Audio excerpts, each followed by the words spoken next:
Vaya. Namo Bhagavate Vasudevaya. Om Namo Bhagavate Vasudevaya. Hare Krishna, dear devotees. Thank you for joining today. Wanted to seek the blessings of Radha, Shyam Sundar, Radha Madhav, Krishna Balaram, Bal Gopal, Gonitai, Srila Prabhupada, and the assembled devotees, Guru Maharaj and the assembled devotees. So we looked at the 9 processes of bhakti in the last 2 days, and today we wanted to look at the Bhakti-Lata Bhij, the seed of devotion. So this Bhakti-Lata Bhij is very important. When this seed of devotion has been sown into our hearts, we have to protect it, protect this plant, this little sapling that will grow from the seed has to be protected. If we don't protect it, it can get very easily destroyed. So this there's a process of how one can look after the Bhakti-Lata Bhij. And we'll just do a very quick summary of that. So this is the field of the heart where the seed has been sown of devotion. We're very fortunate. It's a very rare occurrence for bhakti to be sown in the seed of bhakti to be sown into the heart of a living entity. Very rare. Like Krishna says, out of thousands of men, hardly one is seeking perfection. And out of those who have become perfect, out of thousands of those, hardly one knows him in truth. But through the process of bhakti, one can know the Supreme Lord. He says, Bhaktya mam abhijanati. One can know me as I am through bhakti. So we have, by some incredibly great fortune, by the mercy of the devotees, had this Bhakti-Lata Bhij, this bhakti seed of devotion sown into our heart, into the field of the heart. So we have to protect it, right? We have to protect this. The seed has to be nicely watered so that a little sapling can grow, and then that sapling will turn slowly into a plant, and hopefully a very strong plant in due course of time. But it takes time. And any gardener will know this. You know, you have to be so careful, especially in the early stages of protecting the seed, the sapling. Otherwise, what can happen is weeds can also grow by the side of the plant. And sometimes it's very difficult to distinguish the plant from the weeds. They look almost the same. So you have to be an expert gardener in order to protect the plant. So we also have to try to become expert how to protect the devotion that has been granted to us by some incredible fortune. So it begins with Shraddha, faith. Faith is a very important ingredient in watering this plant of bhakti. If we don't have faith, if we just blindly following, then it's very delicate situation, because at any moment that faith can be broken. Something, just a little thing can happen to disturb us and destroys the faith. So we have to gain this faith. And how do we do that? If we have a little bit of faith, we can invest it into more faith. It's a little bit like the stock exchange. If you have an investment, you can buy a little bit more and try to increase your holding in that investment. So similarly, with Shraddha, if you have a little bit, even a little bit, you can invest it back into the Shraddha and get a little bit more. This Shraddha is very, very important. Not blind faith, because blind faith is dangerous. Blind faith means we're accepting it without really understanding. So we have to try to understand what we're learning. And if we don't understand it, we have to ask questions in a humble and submissive mood. And when we get the answers, we analyze the answers. And if we're still not satisfied, we ask more questions. Questioning doesn't stop. But of course, it's the mood of the questioning has to be good. Nice mood. So, from Shraddha comes Sadhu Sang. Shraddha means we have faith. So we go to the temple. We associate with the devotees, Sadhu Sang. And when we associate with the devotees, then we make some rapid progress in spiritual life. Because the devotees are very kind by nature. They want to impart knowledge.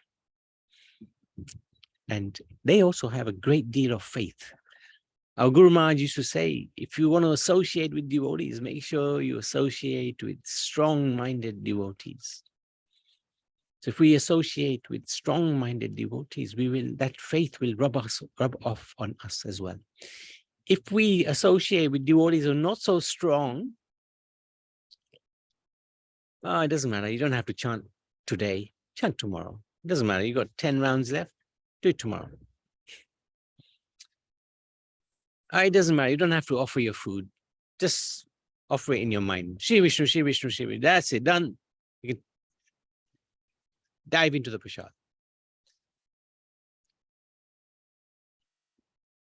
Now, it's saying my internet is not stable, so please let me know if you can't hear me, huh?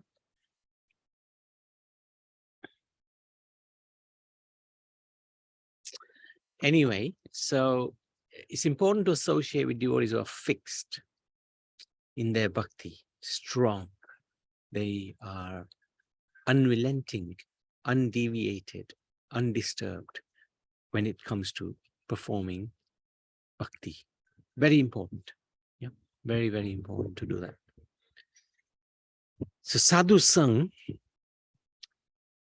good level of sadhu sang will put us on the path of, firmly on the path of bhakti. From sadhu sang comes bhajana kriya, practicing bhakti.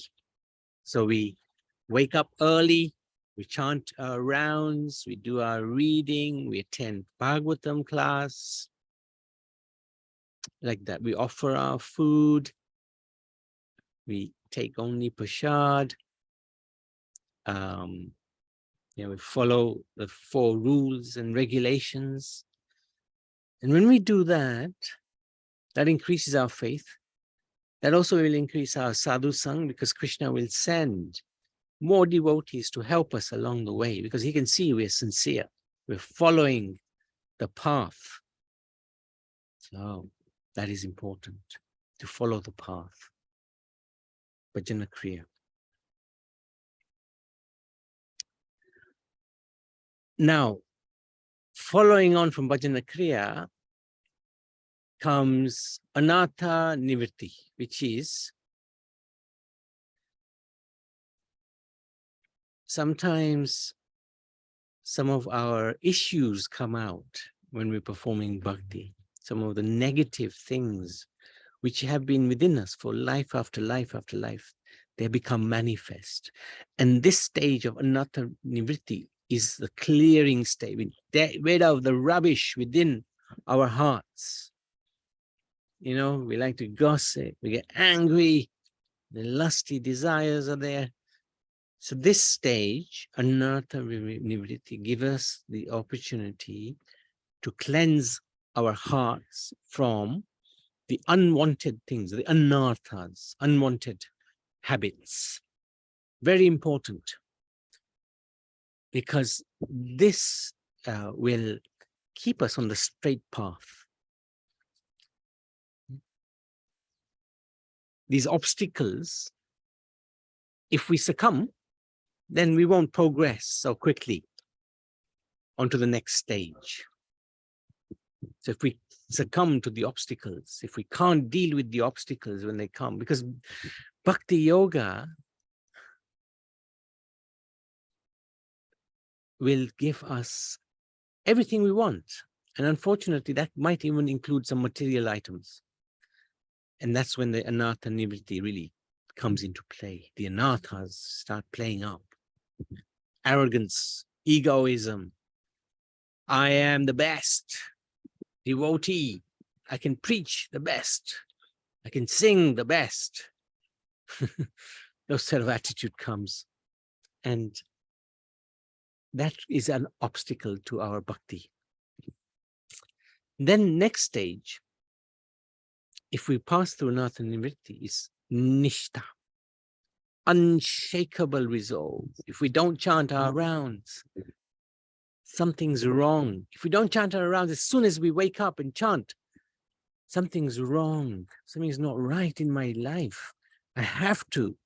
As soon as I wake up, I chant all my rounds without fail. I won't do anything before that. And we wake up nice and early so that we can chant the rounds, and then whatever duties we have, we get on with the duties. And in the meantime, if the opportunity to come again to chant, you chant again and again and again.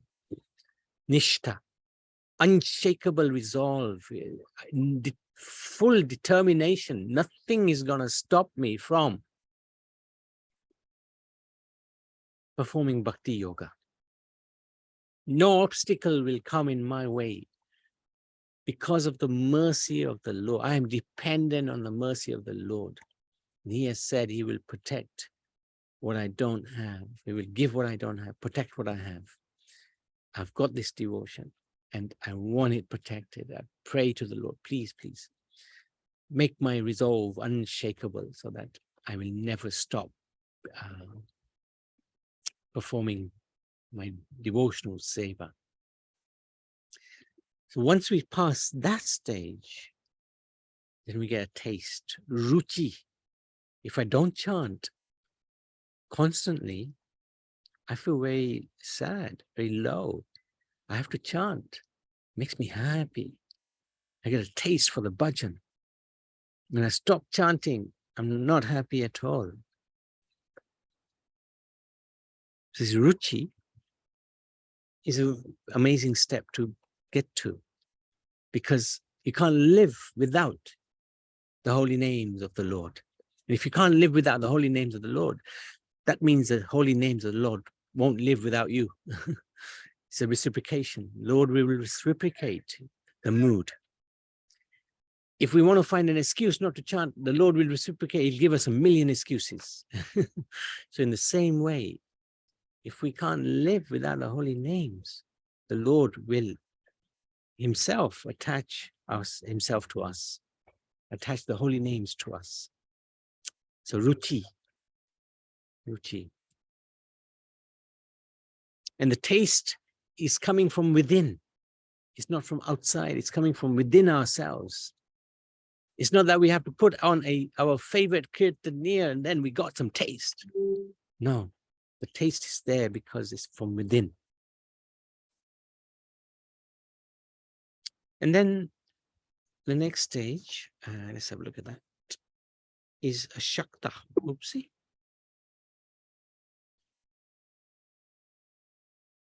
The next stage is a shakta, which is attachment, great attachment to Krishna, who is the object of love. So from ruchi, where we have the taste, then the attachment comes. Such great attachment to the Lord. Nothing will stop me from performing bhakti yoga. Nothing. There's no power in this world that will stop me. And why is the devotee got such confidence? Because he's completely dependent on the Supreme Lord. He knows the Supreme Lord will protect his bhakti. So this ashakta is a stage where we come after ruchi, after great attachment to the chanting, after great, hang on a sec, sorry. After great taste, ruchi is taste. So we got a nice taste for bhajan. And then we got this great attachment to do the bhajan. Can't live without the bhajan. Can't live without chanting.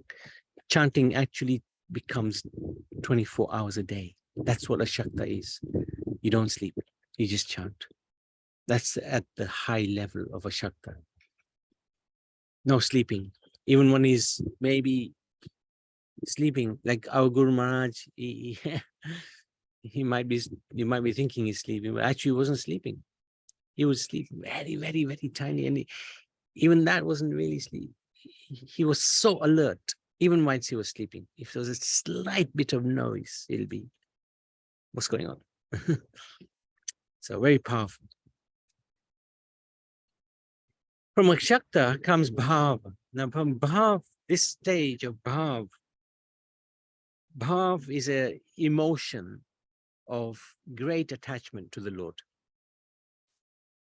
Can't live without him. Can't live without the Lord. Now Bharat Maharaj reached this platform of Bhav, and yet he still fell down from this platform. So we should be very mindful that Maya is extremely strong. We shouldn't give any room to Maya to enter. If we do, Maya will destroy us. So that's why the devotee takes shelter of the Guru, the Bhaktas, and the Lord. He takes shelter. Because he knows at any moment Maya can come and destroy everything. So even at the stage of Bhav, which is just next to Prem, Prema Bhakti is just the next stage. One can still fall down. But because one is at such a high level, the Lord, even though one may fall, the Lord will still give protection. So with Bharat Maharaj, although he fell from this level of Bhav, the Lord allowed him to remember his previous life as Maharaj Bharat. He became a deer. But as a deer, he remembered, oh, I was so close. I was so close to full love of Godhead. And I fell. How could I have wasted my life? How did I get so attached to the deer? And now I am become a deer. He remembered in his last life. And in that mood of lamentation, he sought out the sages. He went to the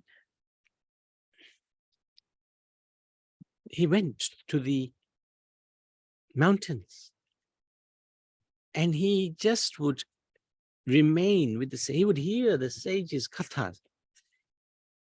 He would take the prasad of the sages, and the sages would be looking at the deer and thinking, wow, this deer is attached to bhakti. He's always listening. He's always taking prasad. He's never going away anywhere. He's just with us all the time.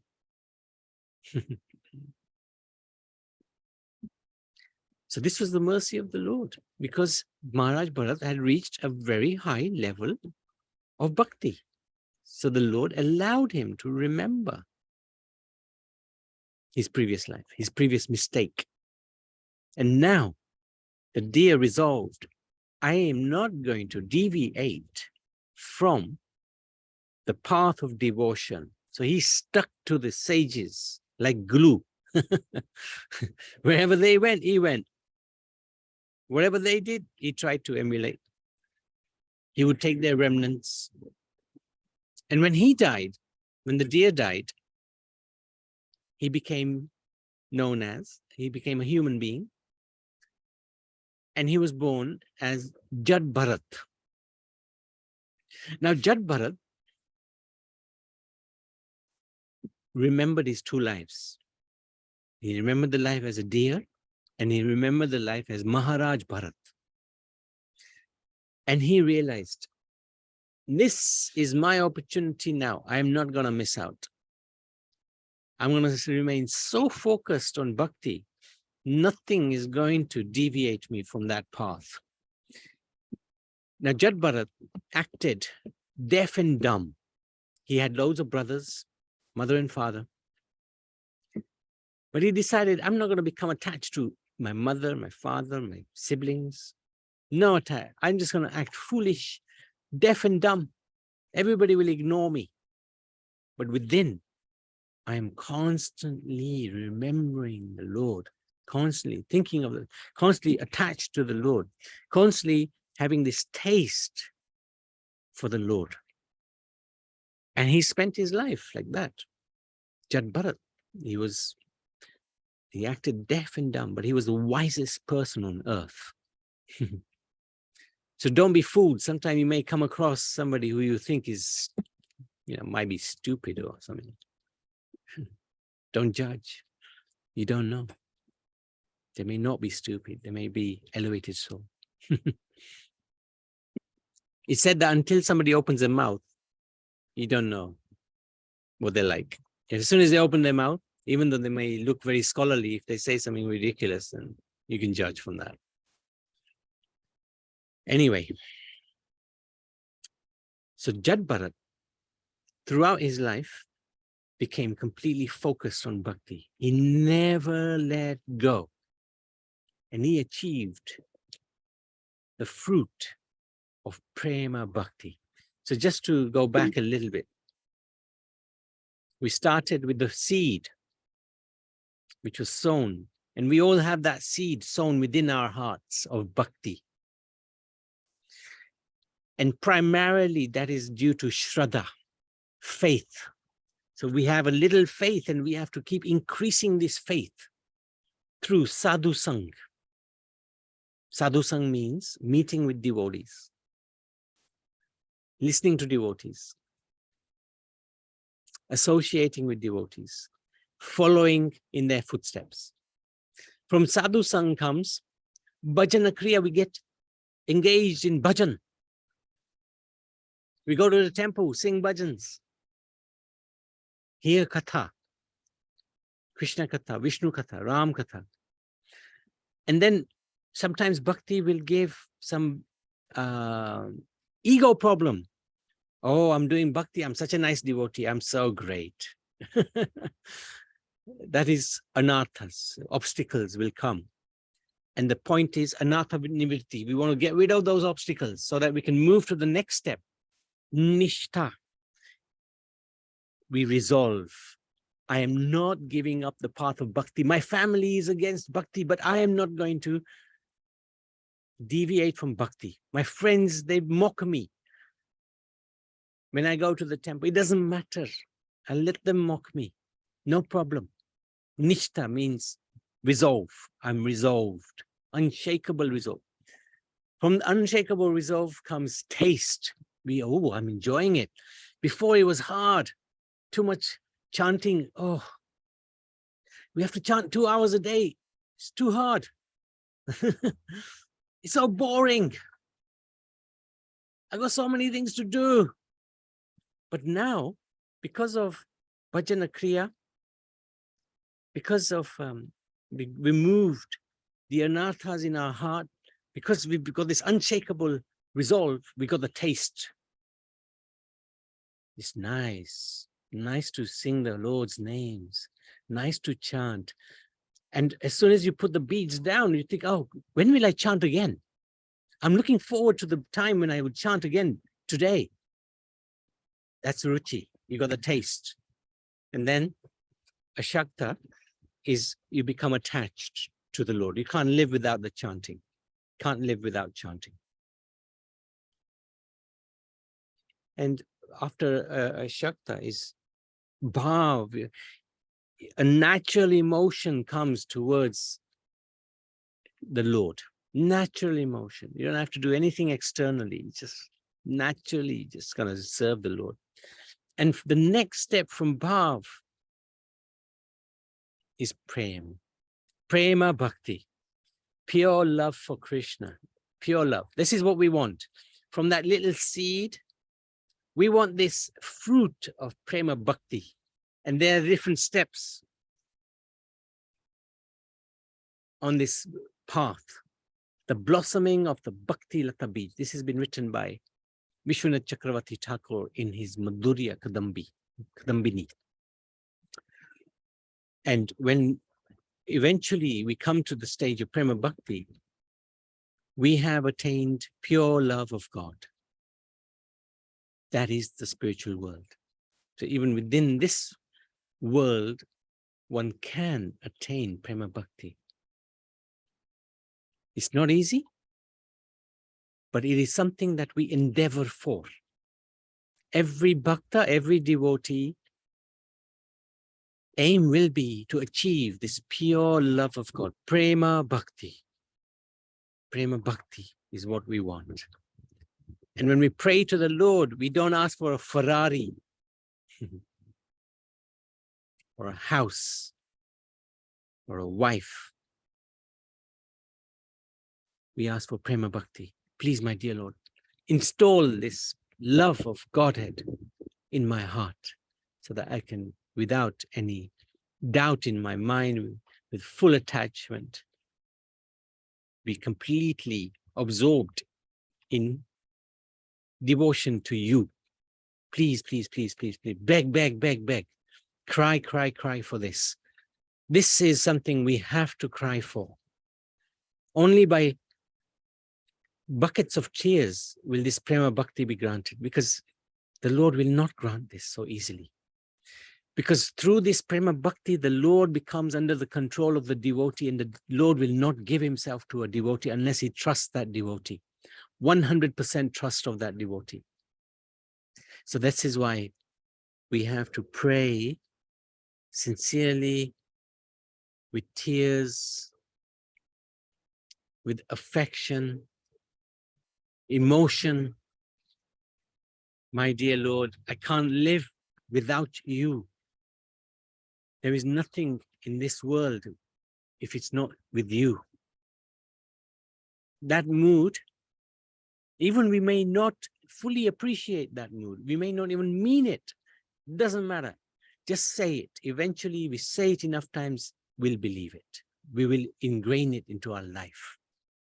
So this is absolutely the key to spiritual life. This is one of the most amazing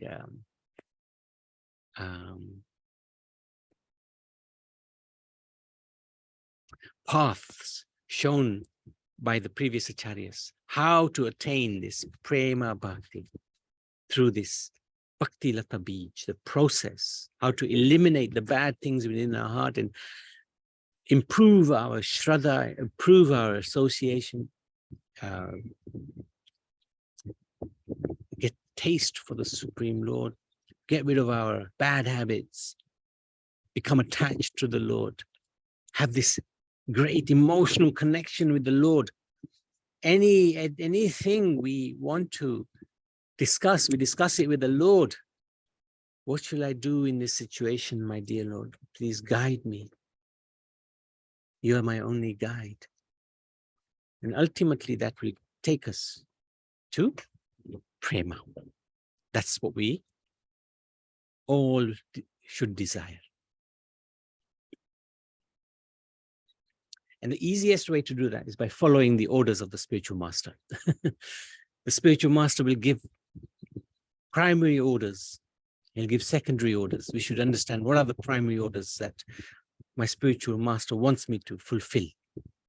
We can see the mood of the spiritual master, his words. And once we ascertain that, those primary goals, we stick to it without fail. Because through the spiritual master, we will be able to attain the mercy of the Supreme Lord.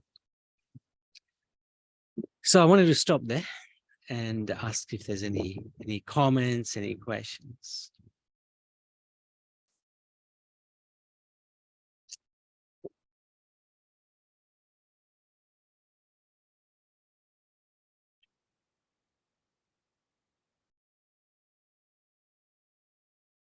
Madhuben, anything from your side?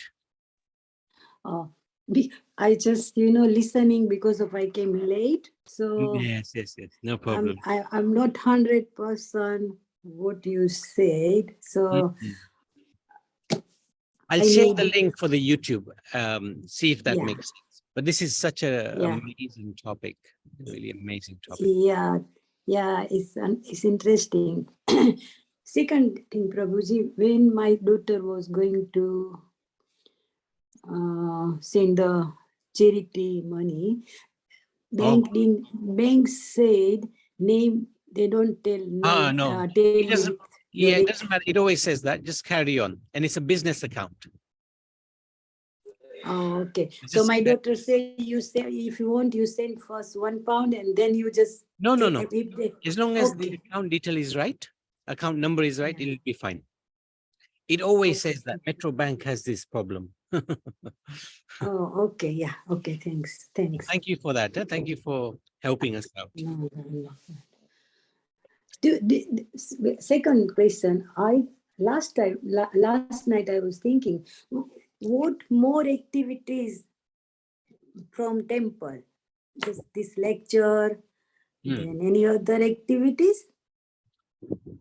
What do we do, you mean? Hmm. Lots. There is a temple in Kulsden that we have. They Mm-hmm. do Hanuman Chalisa, they do bhajan nights, they do all the devars, all the festivals are celebrated. Yeah, you Every send us two with small video. hmm, You send us two small video. Was that same temple from same temple? same. Okay, nice. Yeah, Young yeah. youth was really good. Youth is Yeah. good. Yes, very good. The youth is very good. Mm, And mm. every day we try to open it 2-3 times a day. Okay. Yeah, it's activities are good. I don't go You so often. know, it's why I'm asking. Near, not near, but it's a 10 mile away. It's a Sanatana temple here, and young people not coming much, only Yeah, older. and elder people these days not coming more Yeah, because of this problem. So I always ask them, we do some activities, then it's attraction for youth. But correct. I don't know, because they're old people running these old things, and I think they're not interested much. We've So got it's, young people who do it. See, yeah. for example, we have a 17-year-old girl who's teaching Bhagavad Gita at the moment on Mm, Zoom. So we want to train these youngsters because the youngsters are our future, and that's right. That's they will right. come. If we don't train the Yeah. youngsters, then what will happen to Sanatana Dharma? It'll be Yeah, gone. in our family, one child goes into near prayer, do prayer, and they take interest in our religious and everything. That will help whole family mind. Yeah, but the But family will pull that child down and say, "Why are you doing bhakti? You're too young." that's correct. Yeah. Yeah. Oh, you have to earn money. But at the end of the day, if there's interest, And especially our, I don't know, our Indian Gujarati people, they especially like Gujarati, yeah, their children on the money. That's main aim. that's it. That's the only thing. Yeah, Good money. same. Anyway, same. But we try our best. Yeah. All right, we can stop. Thanks. Bhakti-Lata Bhij ki Thanks. jai. Yoga ki jai.